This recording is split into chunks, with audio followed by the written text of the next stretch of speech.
Thank you. Thank you so much. This is such a great evening for our entire community. I want to thank my mentor, Professor Ferrier, and I want to thank Professor Paul Butler. Although you need no introduction, my friend, I will share with our audience that Professor Butler comes to us from Georgetown University, and he is our nation's expert in race, crime, and justice. You may see him every other night on MSNBC. And I'm so grateful that he came, and he also brought his lovely mother, and our mothers know each other.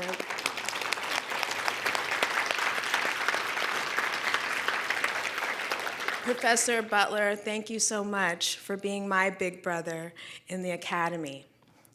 And also, I want to thank Dean Angela Onwuachi-Willig, again, who needs no introduction, but I will share for this audience that Dean Onwuachi-Willig is the Dean of Boston University, and she is also the first scholar named professorship in critical race theory. And I know you want to clap, but the one other thing I have to say is she is in the top 5 scholars nationally, not Black scholars, all scholars that are cited nationally by law professors.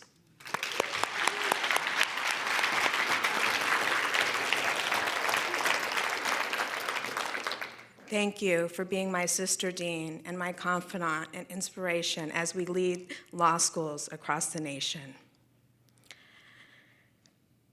This is an amazing evening for all of us, such a rich program, and the attendance in this room. The attendance in this room is our community, and I'm going to talk a lot about what we as a community are going to accomplish together.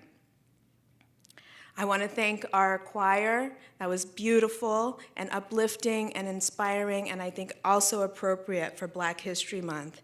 And maybe the first time this moot courtroom has heard that song, but maybe not the last time it will hear that song. I want to thank my team, all of the law school staff and administrators who put this event together. It was truly a labor of love. People are saying it's the first of its kind, but I'm honored to be able to engage with the community in this official way in the name of Tony Remby, which we will talk about a little bit more.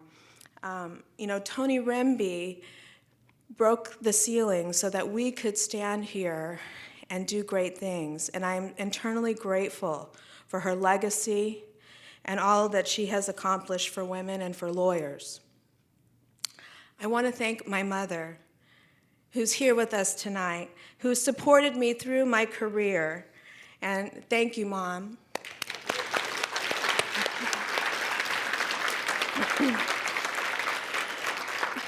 I have a funny story about Dean Mom. Dean Mom was with me at my first jury trial. And as she sat in the audience, at times in open court, she was whispering, "Objection, objection." And the bailiff kept trying to find out, where is this sound coming from? But Dean Mom sat there very innocently, and it never really got caught.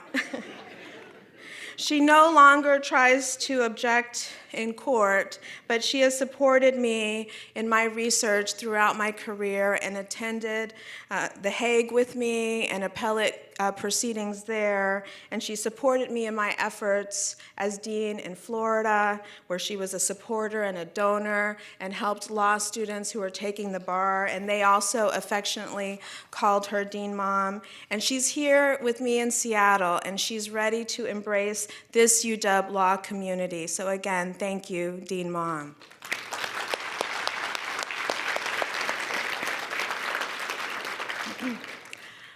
I'd like to thank our president, Anna Marie Kause, who has been generous with me regarding her wisdom and her time ever since I started this summer. I still remember getting that invitation to be part of your the first football game and in your suite, I was like, I've made it. I think I've really made it. But, you know, President Kause is a force. And she has always been there and available to me when I had a tough decision to make, and encouraged me to take action and to do the right thing. And that's you can't ask for more in a leader. And I want to share with everyone here that I came to this university because of President Kause. I wanted a president that was a woman, not just a woman, not just a female president that was setting the agenda in the nation, and not just the nation, in the international realm as well. I thank you, President Kause, for all that you do for all of us here, for your support of the law school and the support of its dean. Thank you.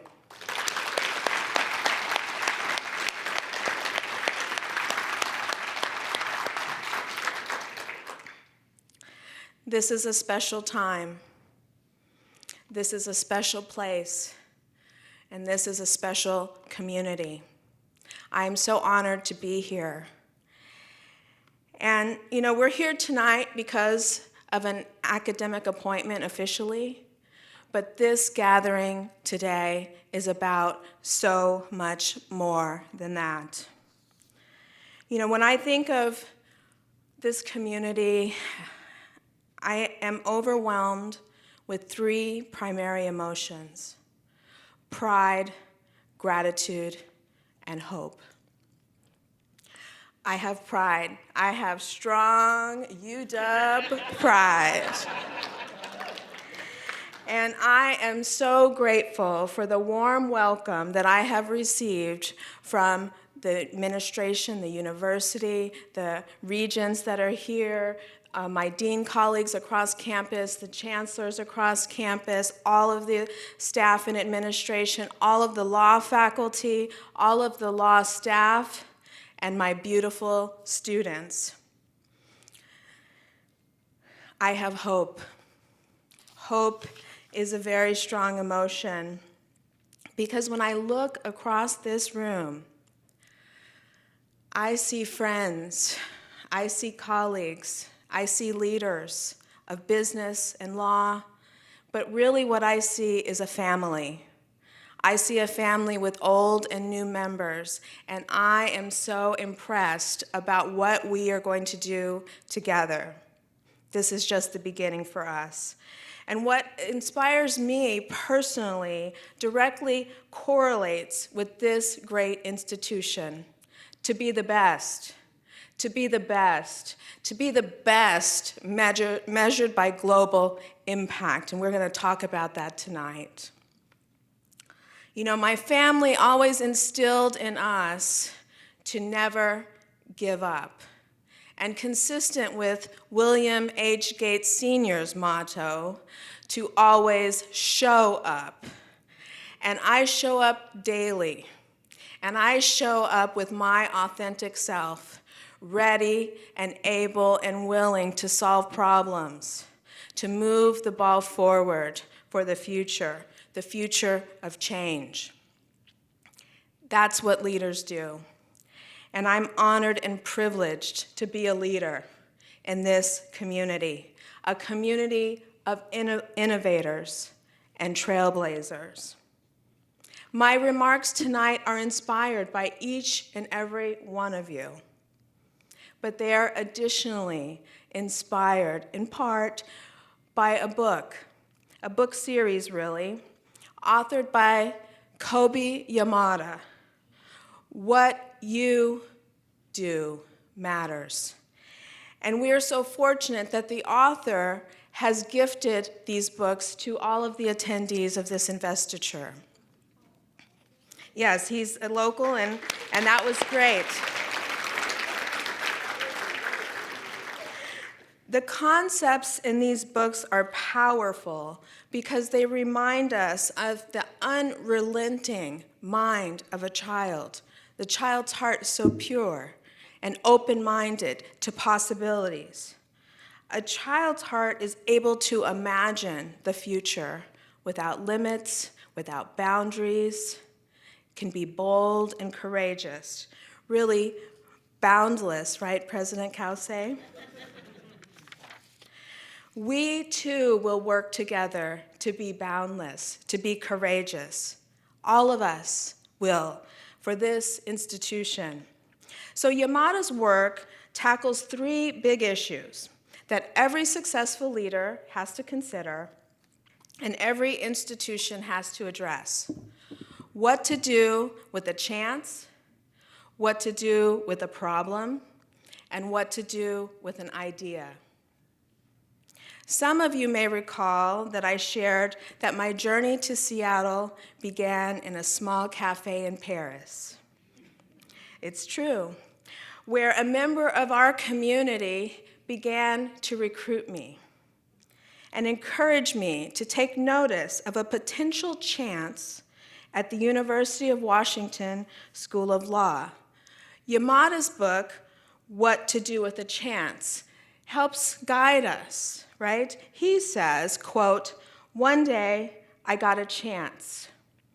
It seemed just to show up. It acted like it knew me. It acted as if it wanted something," end quote. More about that in a moment.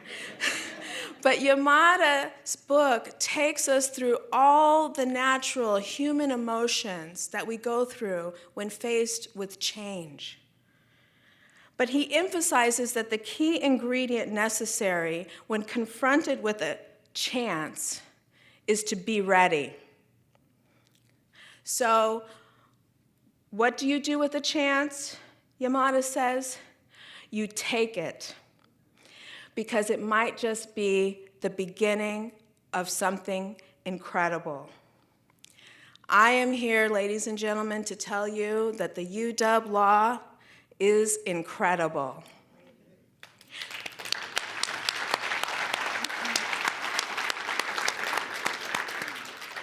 Just a few highlights, and really, I could go on all night, but these are just a few highlights of how incredible the UW Law is.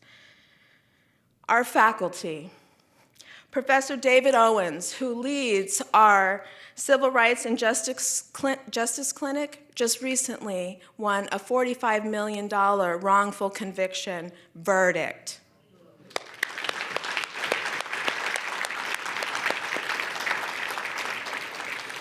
Just this week, our professor, Eric Schnapper, presented not one, but two cases before the United States Supreme Court on the top issues as it relates to internet regulations. The case involving Google, you might have heard of it. The case involving Twitter, you might have heard of it. Our faculty are part of the national conversations at the highest level. As I'm telling you, ladies and gentlemen, incredible. Our alumni, and some of them are in this room, and I can go on and on about our alumni. There are so many accomplished alumni, so please forgive me that I don't have everyone here, but our mayor, Bruce Harold, our university regents, Blaine Tamaki, Leo Fuller, Lyndon Rhodes, they're here tonight. Thank you for being here. And we have so many judges. We have judges here tonight from our alumni corps. We have Judge Richard Jones, Judge McCullough, Judge Lori Smith, and these are leaders, and we have our Supreme Court justices here too, and we have our Justice Montoya Lewis on the Supreme Court. But these are leaders who are making a difference in our community, and they are also engaged in this law school. Ladies and gentlemen, incredible. Our administrators, our inaugural William Gates Public Service Program Director. Also, she is now the president of the ACLU of Washington, and also, if that were not enough, the Goldmark Public Service recipient, Michelle Storms, who's here with us tonight.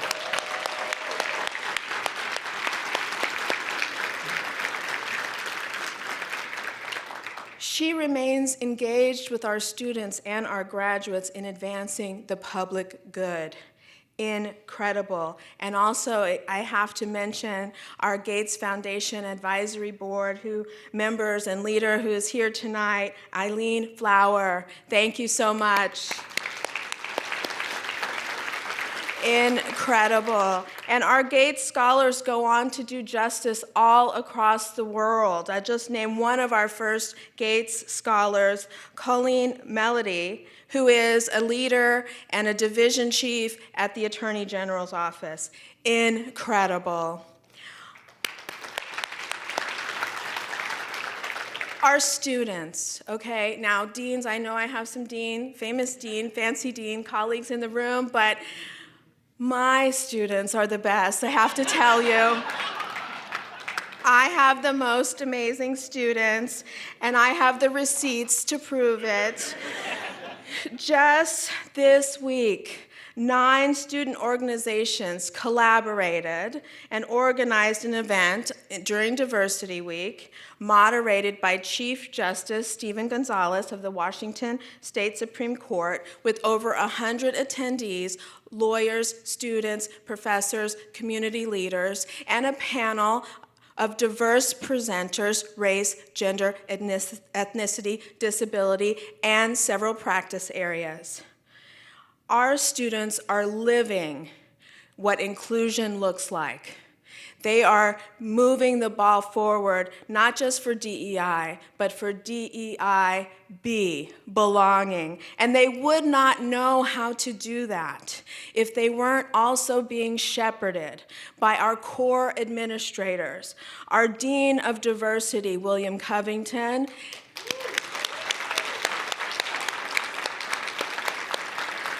and our Dean of Students, Anna Enter, and both of their staffs who work very collaboratively and engage with the students. Like I tell you, incredible. But what I further want to highlight about that event, because we had our Chief Justice there, and this discussion was so empowering and so rich, he said at the close of the event, quote, "We will change the world." Let's just think about that for a moment. We're going to come back to that theme, but we will change the world. We can change the world. And I even said at an event at a big law firm here that I think Seattle is even uniquely able to change the world because of the resources that this city can deploy. So anyway, I got off script there, but we are incredible. And I want to highlight our staff, because our staff at this law school work alongside our amazing faculty to help every student in their incredible journey in this law school. So our staff, I just want to recognize, is part of the backbone of this institution also, and they are incredible. Thank you. Our community partners. So, we talk about faculty, students, and staff, but it's not just that. It's our community partners.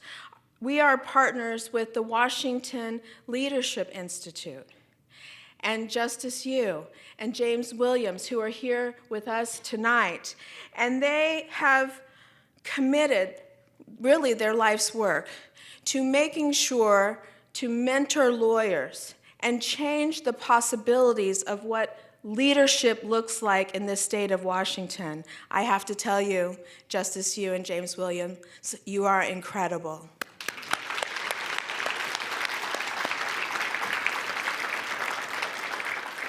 As I often say, leaders are not hatched. They are trained. They are nurtured, they are supported, and they are encouraged. And that is what we do here at UW Law.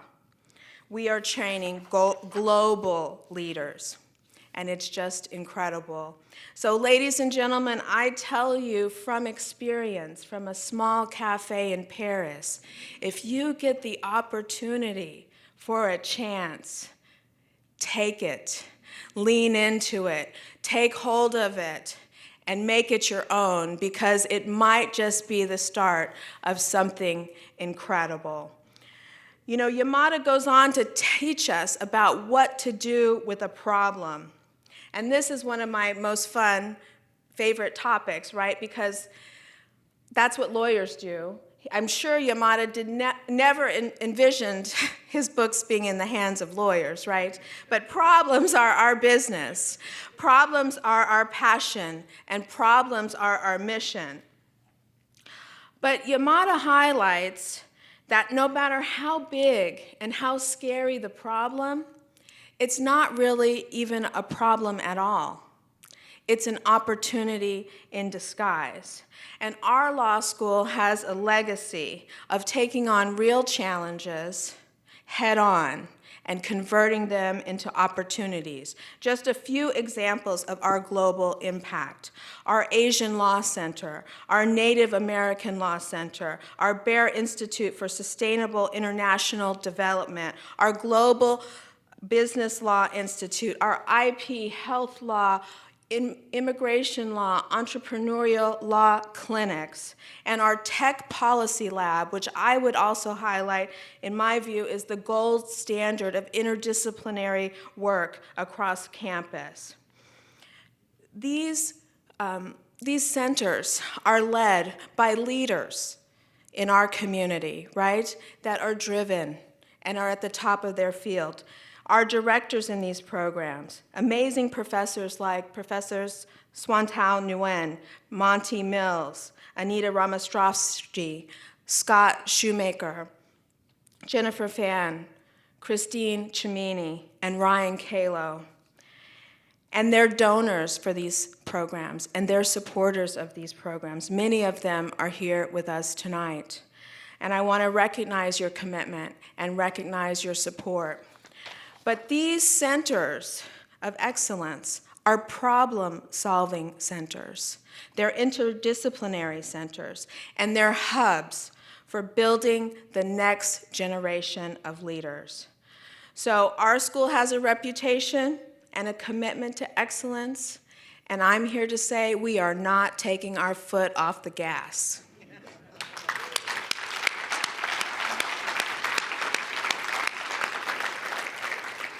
As a student of Dr. Martin Luther King Jr.'s speeches, and I think also apropos for Black History Month, this reminds me of a quote from a speech that he gave at Oberlin College, and he said, "Anyone who feels that we can live in isolation today, anyone who feels we can live without being concerned about one another and about other nations, is sleeping through a revolution.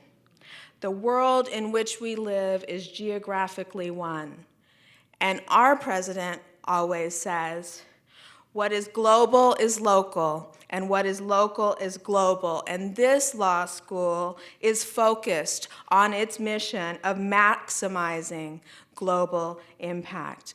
This is a community that's going to make a difference. We are going to make that impact. In the last book of Yamada, he tells us, or he asks us, what to do with an idea. What do you do with an idea? You nurture it, you build it, you embrace it, because you might just change the world. We are building here at this institution a culture, a community. We are in a dialogue and a partnership to change the world. I think we can meet Chief Justice Gonzalez at his challenge that we will change the world. You know, I joined this fine law school because I was inspired by this community and your history and your story. I was inspired by the inaugural class of this law school in 1899, and those students graduated in 1902 and graduated the first Black lawyer in the state of Washington. And that was even part of my interview slides, if you guys remember way back then. And this black lawyer was not that well known among the community in the law school. His name was William McDonald Austin. And I specifically asked for this investiture to be placed in Black History Month because I wanted to recognize William McDonald Austin in his community. And I wanted to solidify his legacy. And I am excited, really thrilled to announce a new initiative in his name, an initiative for scholarships for first-generation students. And our donors of that scholarship who gave that first money are here with us tonight. So this, I tell you, is a community.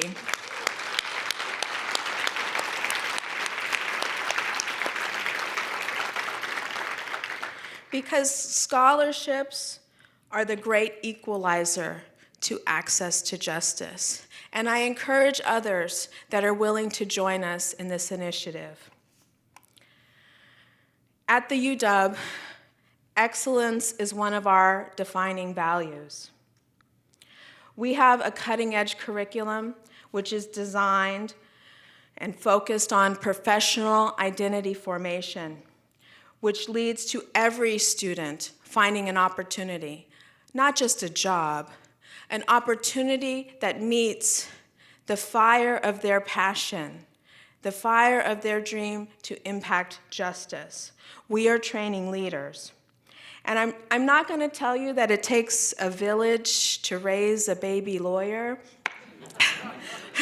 but I am going to tell you that it takes our entire community to engage and to transform the way law students partner towards their success, how we partner with law students for their success. And that is the transforming component of this community at this law school. We are creating a 360-degree wrap-around support for every law student, and that means faculty, staff, students, alumni, community leaders, etc. So we will be leaning into this community for mentors, for internships, for scholarships, and for your entire support of our students. And we want this type of support to start even before the first day of class. The UW's commitment to excellence is also connected to our world-class faculty and the research that they produce, as well as our commitment to be part of the conversation of transforming legal education for the future. I tell you, this is a very special place, and this is a very special time. I would say it's because we are launching a new conversation, a new initiative amongst each other, because everything is about relationships, and we are in a committed relationship for justice. I have these strong emotions that still resonate from the beginning of this conversation: pride, gratitude, and hope. I am so proud to be your Tony Remby Dean.